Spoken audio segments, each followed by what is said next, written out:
Happy Thursday, everybody out there in the You Are Worthy network.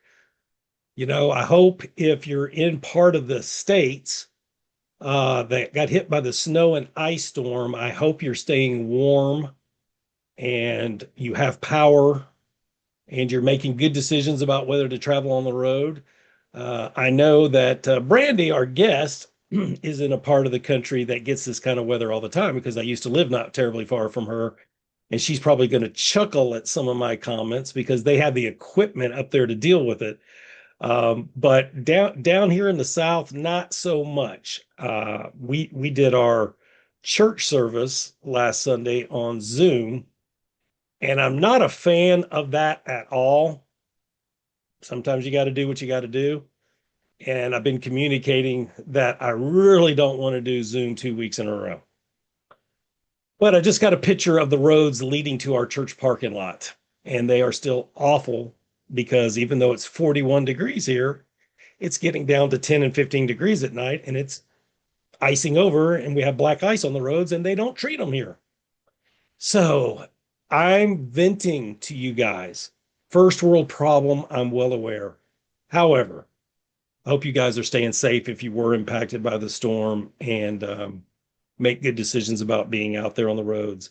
You know, um, I love the fact that I have the honor to get to remind you today. I know you might not see this today, but I know for the next several days, several hundred of you are going to watch this.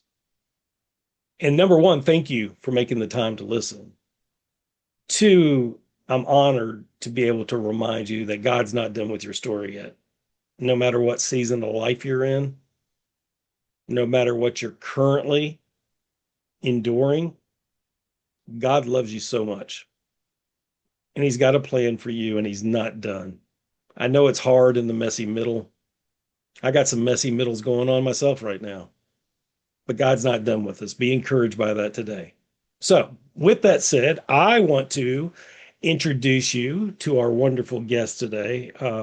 Brandi is someone that I've gotten to know a little bit the last few weeks. Somebody that I've interviewed before introduced us maybe about a month or so ago. And that person that introduced us, I don't think Brandi and I either one knew exactly why at the time, but we got on that first Zoom call and there was definitely alignment with our belief system and the things, the hope that we're trying to bring to the world. And I think you're going to find her very warm, uh, sharing a message of hope, and very, very wise too. So I'm going to let you figure that out for yourself. Let me introduce you to Brandi. Dr. Brandi Kelly is a two-time Principal of the Year, former superintendent, and the CEO of Spark H.O.P.E. EDU, dedicated to empowering leaders to rise with clarity, courage, and purpose. With over 20 years of experience leading schools and organizations, she is renowned for her ability to blend storytelling, strategy, and hope, specifically helping people lead with unwavering confidence and resilience in their careers. Brandi is the creator of System of Hope, Habits, Optimistic Outlook, Purpose, and Excellence, a framework designed to support leaders in overcoming burnout, strengthening their mindset, and leading with greater alignment. This system is a vital tool for leaders navigating the challenges of today's professional landscape. As a highly sought after speaker and author of Lead with Hope, Building a System of Efficacy, Dr. Kelly inspires leaders to step fully into their influence and create cultures where people and possibilities alike thrive. Fascinating work that you're doing, Brandi. Welcome to the You Are Worthy Network. Thank you, Steve. It has been so nice getting to know you, and I appreciate you having me on the show today. Oh, it's my honor to have you. I'm looking forward to our conversation, and I know our viewers are going to be inspired and encouraged by it for sure. So I know you were having to hold in your laughter as I was describing us Southerners in the storm. So that tips the hand that Brandi is not from the deep South. Tell No. us what part of the world you're coming from today, No. Brandi. I am in Illinois and I'm not from Chicago. I am in southern Illinois, closer to St. Louis, Missouri. And over the weekend, we got, well, first of all, on Saturday, we were kind of stressed about the winter storm coming in because my grandson turned 3 and we had a big party. And then after his birthday party, we got about 8 inches of snow on Saturday, Sunday. And so we are navigating that. Like you said, in Illinois, we have the equipment and the resources to take care of that. But nonetheless, I hate winter and I hate snow. One snow is enough for me. After that, I'm over it. I am ready for summer. Oh my goodness. Yeah. I love your explanation of Illinois too. For those listening, yes, there are parts of Illinois that don't include Chicago. Hmm. Yep. We won't get into government and politics and how they tend to think differently, but yeah, actually, Southern Illinois, I lived in Illinois. Brandy knows this. I lived in Central Illinois for 7 years. And actually, Southern Illinois actually is a hidden gem. It's very, very beautiful. But it's interesting because that's about how much snow we got. I would say 6 to 8 inches, but it's just a solid sheet of ice on top of it, and nothing's done to the roads until the sun melts it away, which is not happening very quick right now. So that is. I used to know. I used to know when we lived outside of Springfield that I would hear the snowplows coming through the neighborhood at 4:30 in the morning. And I just like I'd go back to bed, but I'd be like, okay, I know the main roads are fine because now they're doing the neighborhoods. So I'm like, in a world where they do your neighborhoods because they have enough equipment for it, it's night and day from the deep south for sure. Oh, definitely. Yeah. And our roads are pretty good here. We can get around, no problem. But all the same, I'm ready for summer. I like it. I Hmm. like it a lot. So tell us about your family a little bit. You mentioned one of the grandkids, but tell us Yeah. about your family. Yeah, so I married my high school sweetheart, and we've been married for over 30 years, which makes me feel very old. But we got married right out of high school, Steve. So we really grew up together. We had 2 children. I have a daughter, Morgan, and a son, Ryan. They're both grown, and they have families of their own now. My daughter, Morgan, and her husband, Josiah, have one sweet little boy.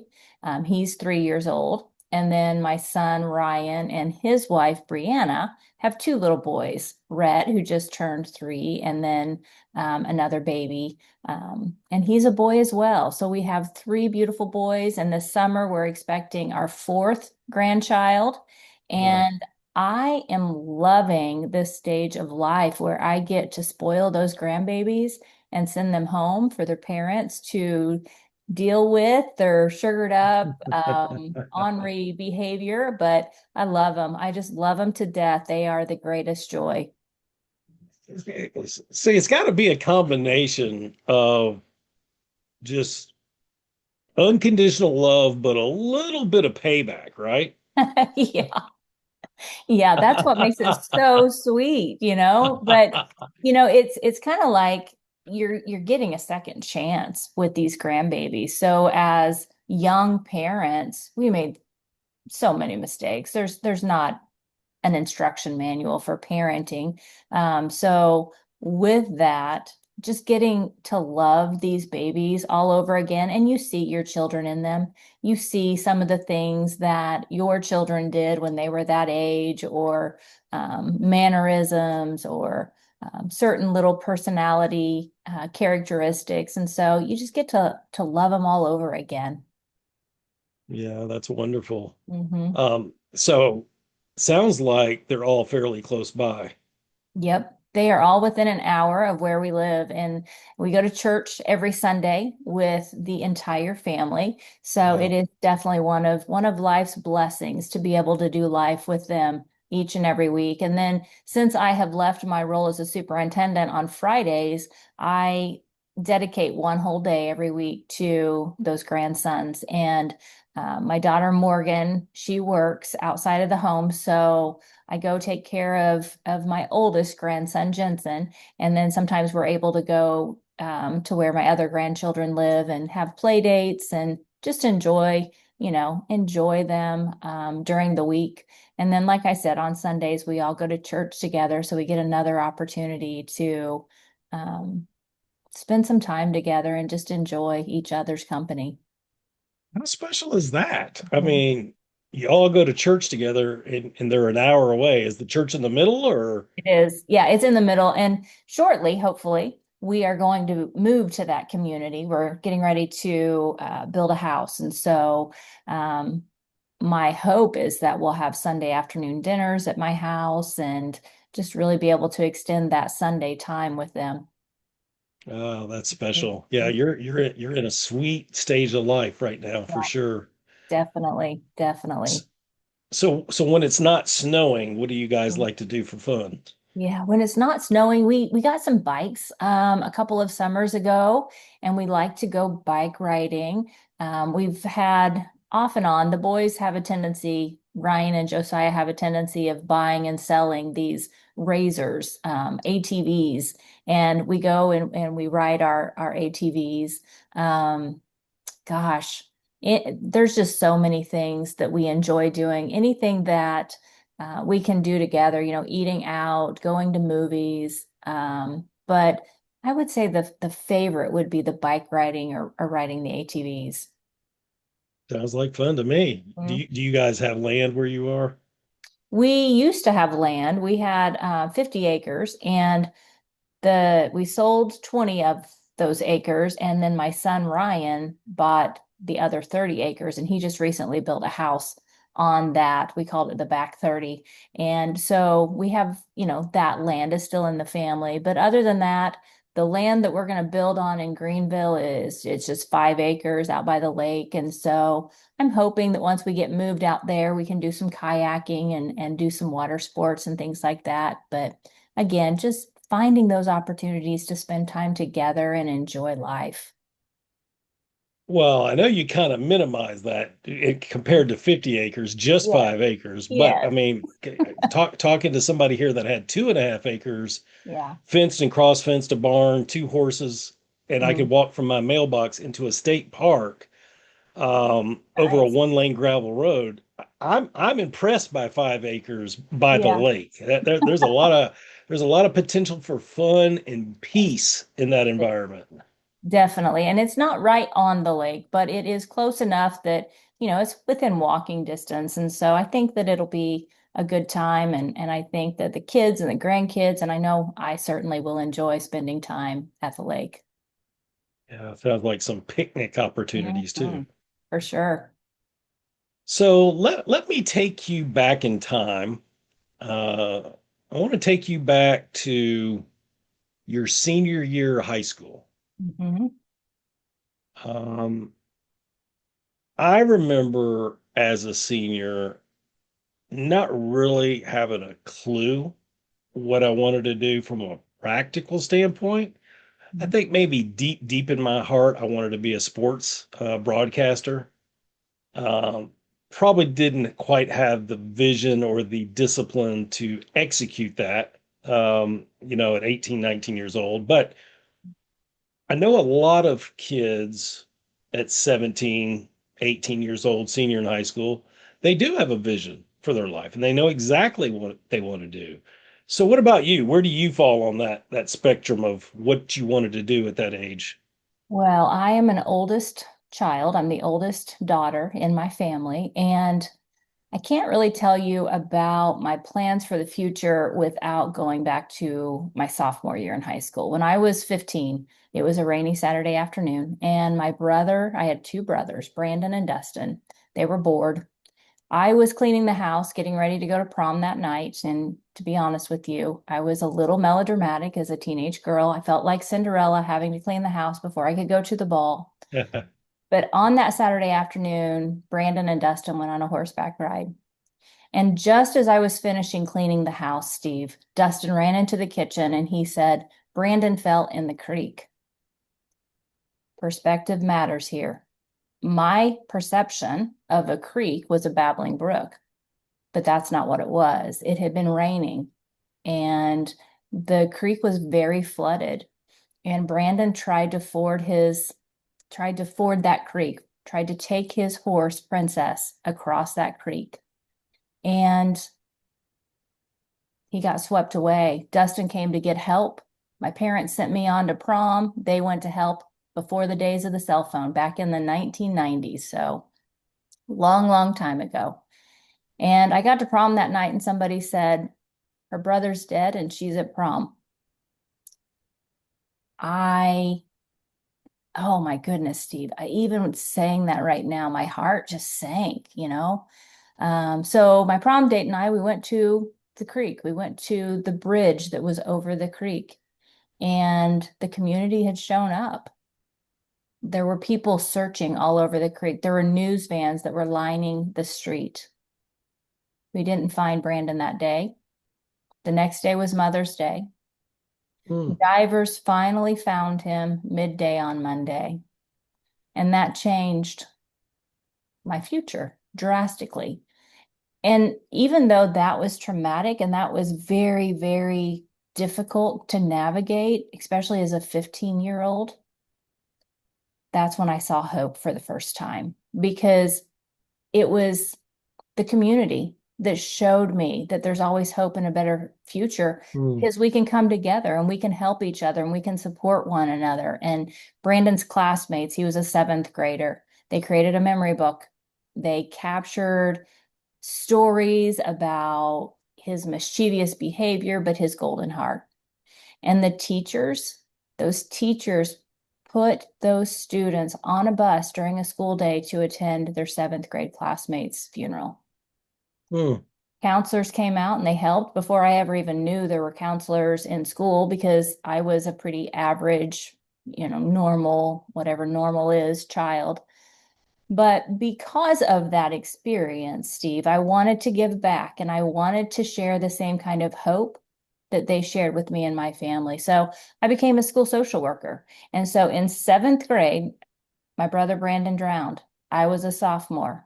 As a senior in high school, my sense of urgency was that I needed to hurry up and do life. I needed to get married and have children and have a career. And so I got married right out of high school, started my family, went to school all the while, became a school social worker, but always felt like I needed to give more. So I went from social worker to superintendent and now CEO of Spark H.O.P.E EDU. So as a senior, I wasn't a typical senior in high school.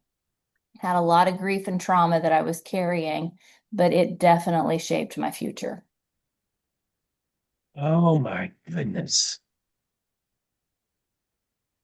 Yeah, I mean, you and I have talked about this before, but I'm trying to, well, first of all, I'm sorry. I know it was a long, long time ago, but Yeah. I know you miss him Mhm. still.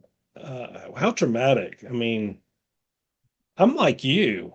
Like, if I hear the word creek, Mhm. what was it? Was it really, really stormy and flooding Yeah, days before that? it was May of 1990, and so there was a lot of rain, and there were floods, and there were these kinds of issues pretty much across the state. And the boys didn't have any idea what they were doing. When they started, they were trying to get to a friend's house. And when they started, there was a farmer and he told the boys, don't cross that creek. And they were obedient. They listened to him and they went around. But then when they were coming home, they were racing. They were Mm, trying to beat somebody getting back to the house. And Brandon was a daredevil. He would try anything once. I could go into story after story about that mischievous spirit that I mentioned earlier. But they tried to ford that creek, and his horse Princess was scared of the water, and unfortunately, he lost his life. And in some ways, it kind of reminds me of the need that we have to be obedient to God. This situation was obedience. An elderly man told them what to do. And if he would have been obedient, it would have completely changed the trajectory of his life, potentially. Mm. Um, I say this with a lot of sensitivity. Boys will be boys sometimes, right? Mm-hmm.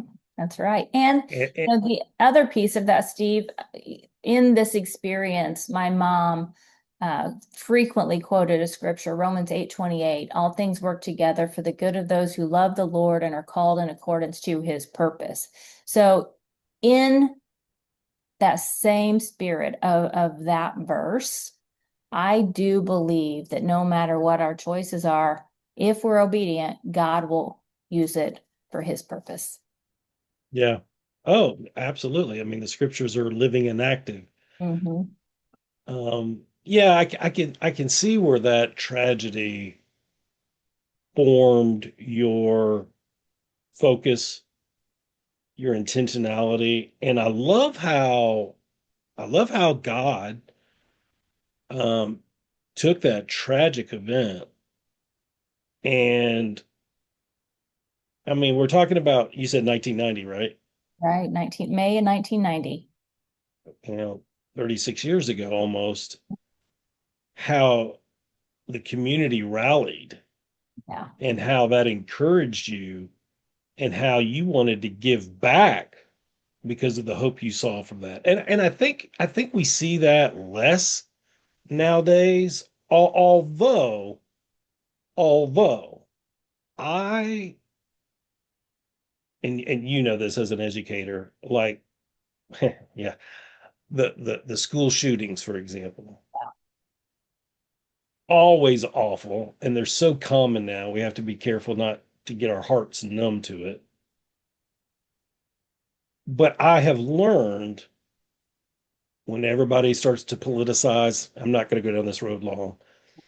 When people start to politicize the issue, forget about that. It's tragic, period.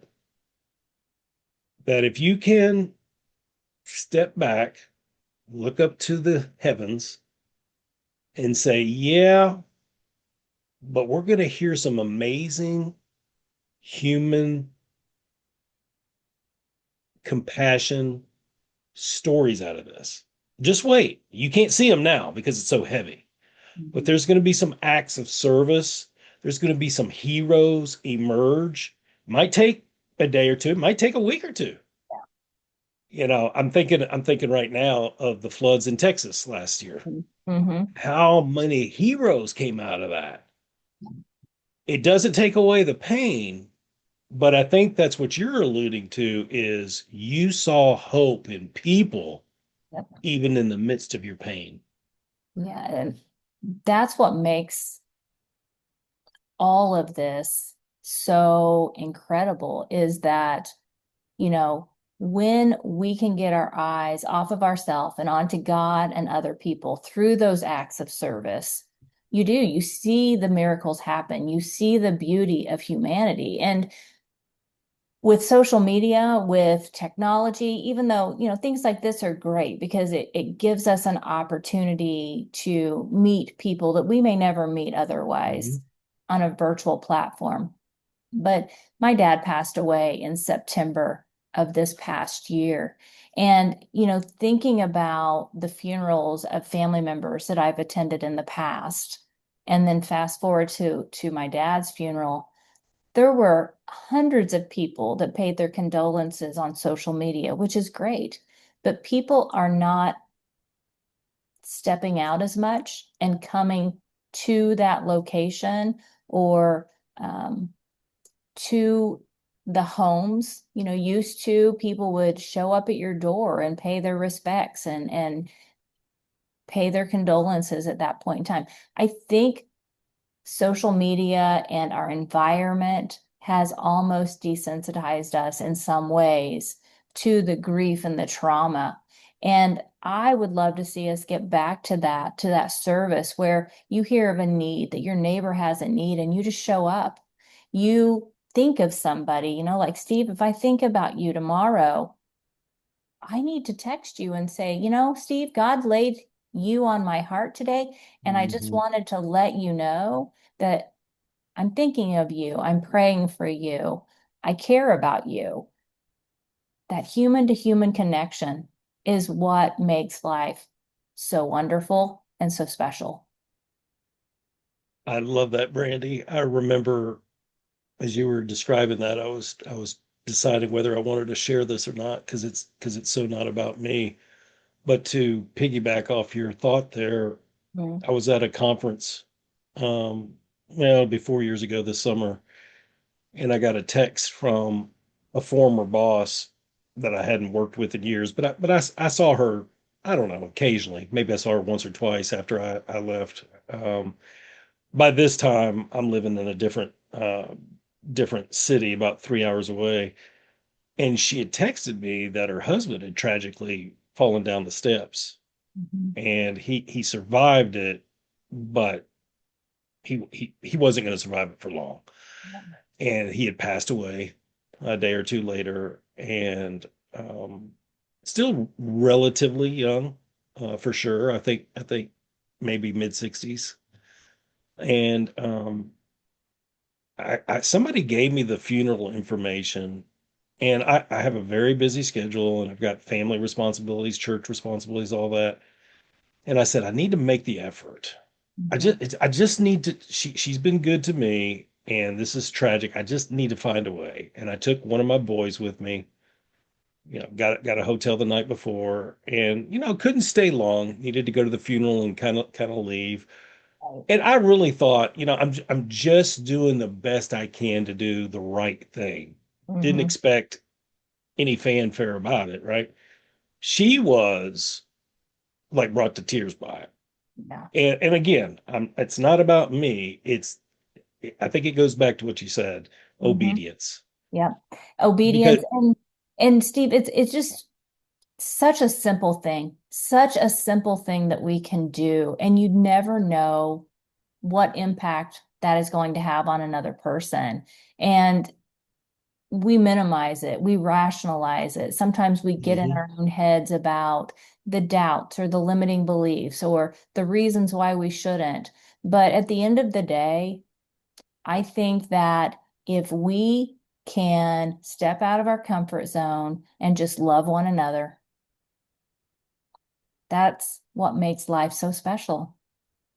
Yeah, no doubt about it. Ooh, this is good stuff right here. This is gold. Okay, so you began a journey of being a lifetime educator. Yep. That was the plan. That was the Well, plan, Steve. and God was faithful to you on that plan. Tell us what you enjoyed about that career the most. Yeah. So I had really 3 seasons in that career. I was a school social worker first, and I started out at Effingham Unit 40. I got to work with some amazing educators, students that I still stay in touch with today, some of them.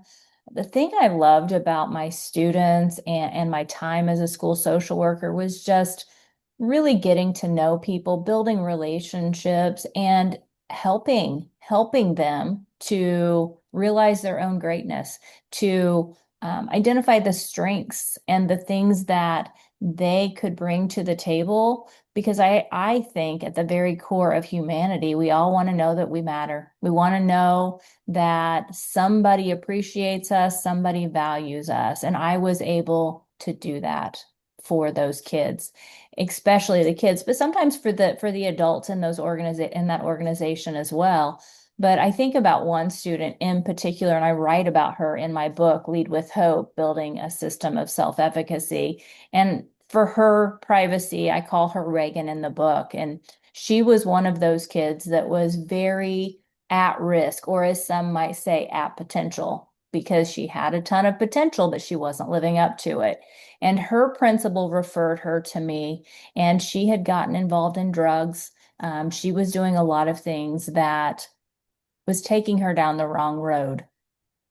And when I first met Reagan, I told her that I'd be coming to see her every week and that I was assigned as her school social worker. And she looked at me dead in the face and she said, Mrs. Kelly, I've had counselors before. They didn't help, and this isn't going to be any different. Reagan had lost hope. She had lost all Mm. hope, and she felt like there was nothing that could be done that could reinvigorate that hope in her life. But I just kept coming. I kept showing up. And of all things, we were working on getting her grades up. And I told her, I said, if you meet this challenge, I will bring you a Big Mac. And for whatever reason, that Big Mac is what caused her to start opening up and talking with me and started to see some progress, started seeing some glimmers of hope with Reagan. And fast forward, it was probably about 10 years later, one day this grown woman shows up in my office. I didn't even recognize her, to be honest with you, at first glance. But then she started talking, and I knew who she was. And she told me that she said at the darkest moment in her life, she was put in jail at one point. And she said it was the people that showed up for her, like me. It was the Sunday school stories when she attended church as a child.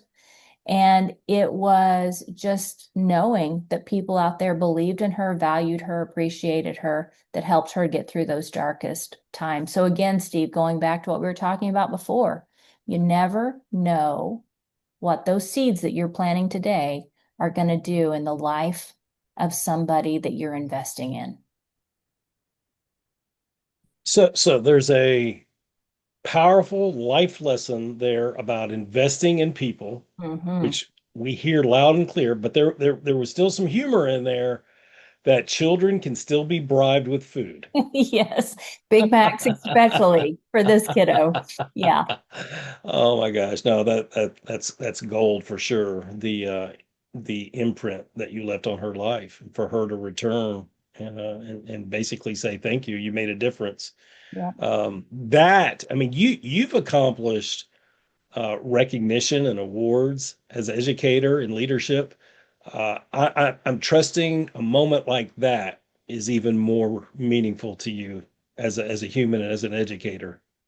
You know, at the moment, yes, it was amazing. For my superintendent to nominate me as an elementary principal of the year, that was a great moment. And then a colleague later on nominated me as the middle school principal of the year. But Steve, right now, looking back, the times that I am most proud of are not those awards. The awards, the accolades, they pale in comparison to the stories that I could tell you about students who, when I was a principal, I had a student come into my office and we had a dress up day. She wanted to dress up, the two of us to dress up as a nurse together because she had identified that's what she wanted to be. And she wanted the two of us, because I had told her the story that before I became a school social worker, I had thought about becoming a nurse, and that's what she wanted to become. So, again, building that relationship, she was identifying with what she wanted to do with her life. And those are the stories that I hold on to, and those are the things that I'm most proud of. Yeah, I can definitely see that. Mhm. Okay, so I want to transition, but before we do, I need you to educate me on something because Okay, it I'll is try. entirely possible because I was that child that I was at school physically and got a lot of perfect attendance awards and all that, but I was not there here. I wanted to be anywhere but there. And I would say I underachieved. I definitely could have done better. But my point in all that is I do not remember social workers in school. Mhm. I remember guidance counselors. Is Mhm. there a difference? I would assume there is. There is a difference in the education that they receive, but you are going to find in different schools counselors who are assuming that counselor role that are super or that are social workers and vice versa. Right now, especially in Illinois, and I would assume it's this way nationwide, there is a shortage. There's a shortage in a lot of areas in education, but to find social workers and counselors in schools, sometimes it's hard to get as many as you need because there is a shortage. But you're going to find those, they fill the bill. The counselors fill the bill for the social workers, and the social workers fill the bill for the counselors. And while there are minor differences, they've got training in human behavior and human development, in counseling. And so I believe they can do the job sufficiently well, no matter what the title is, as long as they love kids, right? As long as they are there to help those kids and to help them realize their potential, that's the main thing. And it's like anything else. We've seen those that are really, really good at their job and they really, really Mhm. care, and we know they're underpaid, and then we've seen those that are just going through the motions. It runs the gamut for sure. But Yeah. I appreciate you clarifying that, because I was like, Yeah. because I know a lot about social work. I'm Mhm. not one, but I've been in next to it a lot, and Yeah. I'm like, I don't remember, because from my perception, that's another level of credentials. Mhm. And I didn't see that growing up Yeah. in school. Yeah, and a lot of times, like when I first got into social work, I was in the special ed department. So I was doing the assessments for special education. I was doing behavioral observations, things like that.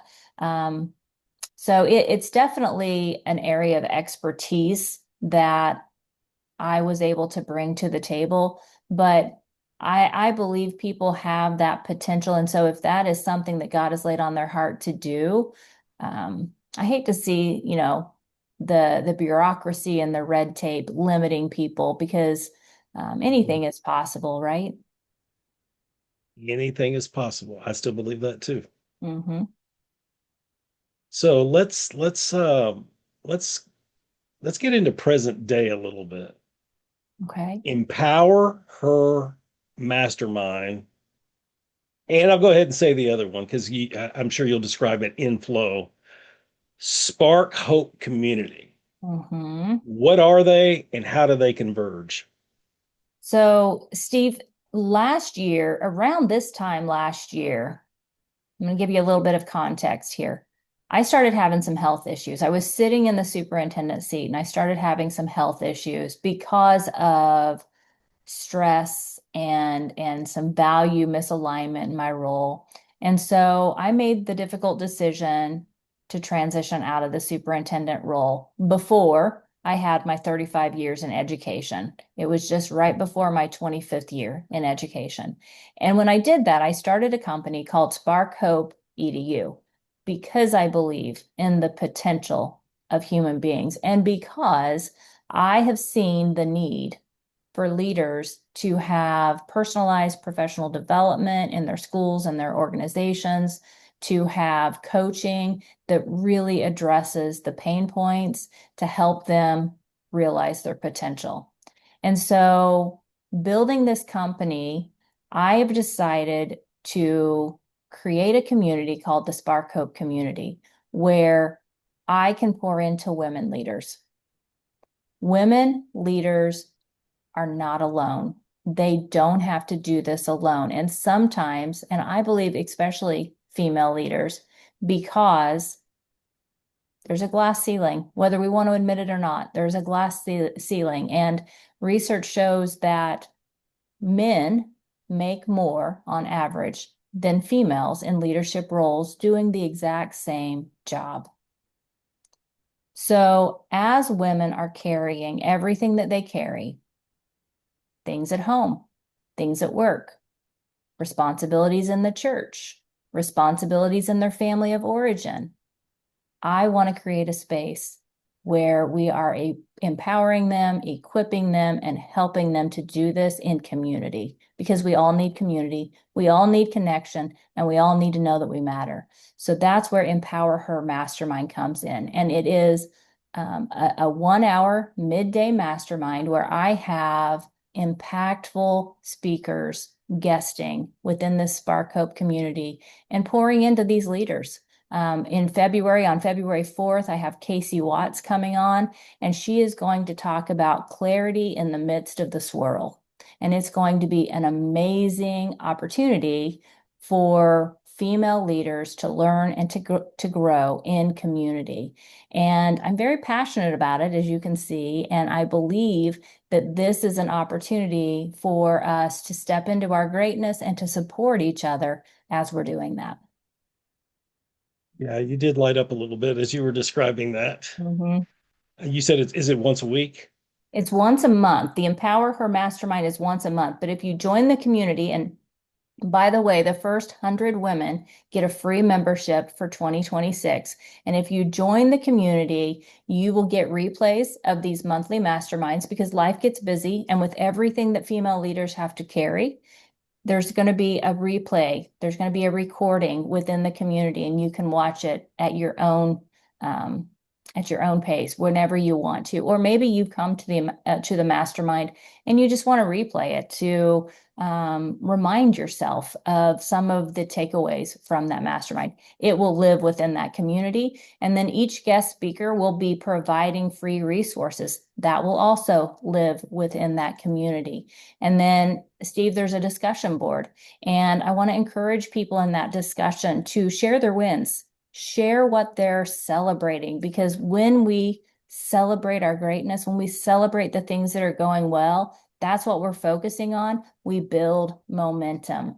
And that is how we get to that point of excellence that I talk about in my book, Lead with Hope. And so there's so many resources within this community. It's very value rich. And like I said, it's free for the first 100 women that sign up. So, bear with me taking a note on that. Your book Mhm. was called what? Lead with Hope? Lead with Hope, building a system of self-efficacy. And, talking about that personalized professional development, it's putting a system and a structure to your own personal growth. We need that system to make it actionable and consistent and to have the impact in our life that we all want. We all want to be excellent, I believe. Nobody wakes up in the morning and says, "Oh, I think I want to be average today." Everybody wants excellence. I totally agree. Um, because it's free, Mhm. why don't you share, well, two things. Why don't you share where folks could find the link to sign up for that? And then any other places on social media where folks could learn more about you, Brandi? Yeah, absolutely. So if you go on my social media channels, you can find me at Brandi Nash-Kelly on Facebook. And I also have another page. It's the Lead with Hope page. And you're going to find the Empower Her Zoom registration link. And you're also going to find the Spark Hope community link to join on both of those pages. I'm on LinkedIn as Brandi Nash-Kelly, and you can also visit my website at sparkhopeedu.com. And I would love to have you in this community. If you're a female leader who is tired of doing it alone, who is ready to collaborate and to connect with other women who are carrying the same responsibilities that you are, come and join us. Okay, female leaders, and I know there's a lot of you listening. Take Brandi up on that. You don't have to do leadership alone. It's not Yeah. designed to do alone. Do it Nope. in community.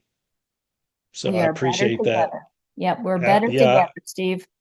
I had an elder tell me, and it's not his quote. I think it's I want to say it's an African proverb, but I'm not entirely sure. But when I was going into the ministry, he knew I was a little type A, and he said, "Hey, young buck," he said, "just remember, you can go faster by yourself, but you can go further with your wife."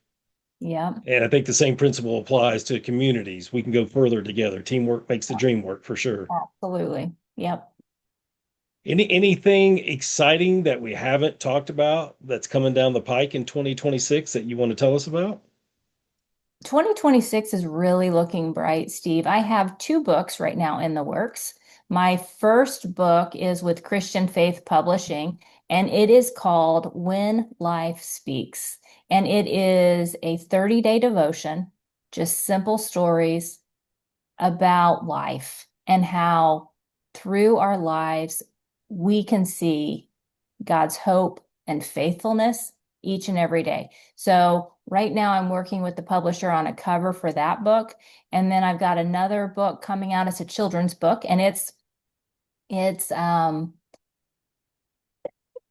excuse me. It is based on my first two grandsons, Jensen and Rhett. It's called Spreading Sunshine with Kindness, Jensen and Rhett's Kindness Adventure. And just a reminder to them that they have a big, beautiful light, and we've got to shine it into the world. And we can do that with kindness, just being kind to one another. Oh, yeah, that sounds really exciting. Will you be able to circle back with me and tell me when those come out and give me the Oh, link so I can share those? absolutely. I'd be happy to do that, Steve. Yeah, that sounds amazing. Mhm. Um, Before we go, Brandy, I want to ask you any last words of encouragement you want to leave our viewers today? Just anything at all on your heart.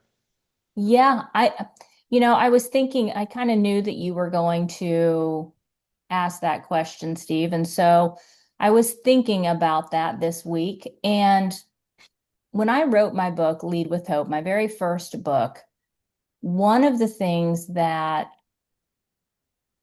I wanted to do with that book is just to help other people, help them to realize their greatness, because there is so much greatness in each and every one of us. And in that first Empower Herd Mastermind, I spoke to the female leaders about, who are you?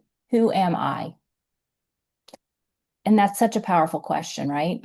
And Mm, for so many years, the way I would have answered that question is I might have said, I'm a wife, I'm a mother, I'm a social worker, I'm a superintendent. And those roles are all important, but they don't describe who you are. They describe what you do. yeah. And in that first Empower Her Mastermind, when I asked people, who are you? I wanted that to go into a deeper reflection, leading back to where your identity is rooted. And for me, my identity is rooted in Christ.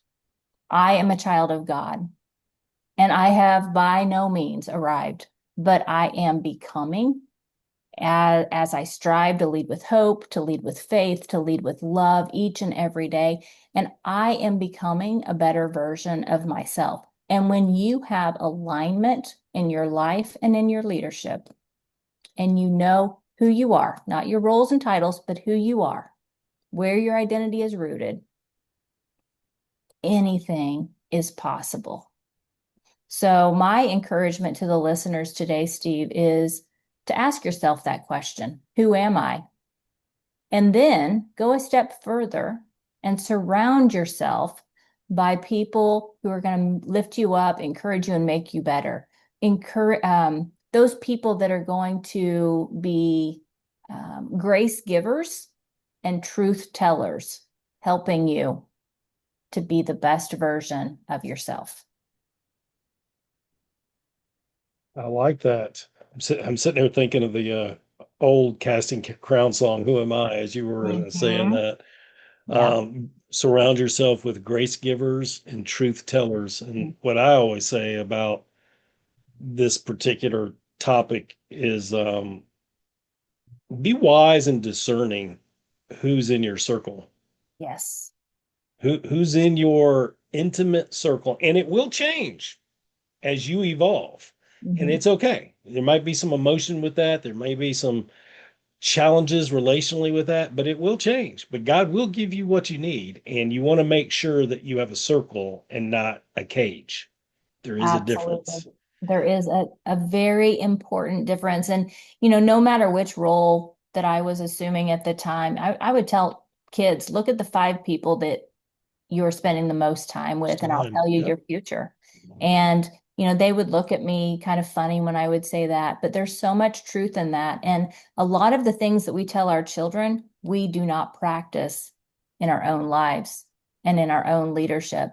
So I would encourage you to think about that. What do you want for your children? What are you telling your children? And then what of those lessons should you be applying in your life today? Yeah, I love that. I say jokingly, but there's definitely some seriousness to it. I tell people when they come to me for advice, I'm like, I can tell you what not to do because I Mhm. did all of that. Yeah. I used to work with a guy. We were working with kids in state's custody in a group home, and he would say to the kids all the time, I'll never forget this quote. He would say, "I can't make you do it, Hmm. but I can make you wish you had." And I Hmm. was like, "That's powerful." That Anyway, is powerful. yeah, this time has been great, Brandy. It's been great getting an insight into what you've endured, what you've overcome, but through it all, there's a heart in there for God, for Mhm. family, and for service, and that's come shining through today. It's been my honor to have you, and I appreciate you very, very much. Well, Steve, the feeling is definitely mutual, and I look forward to staying in contact with you. And this time has flown by with you today, but I hope that the people that are listening today have received some value from our conversation.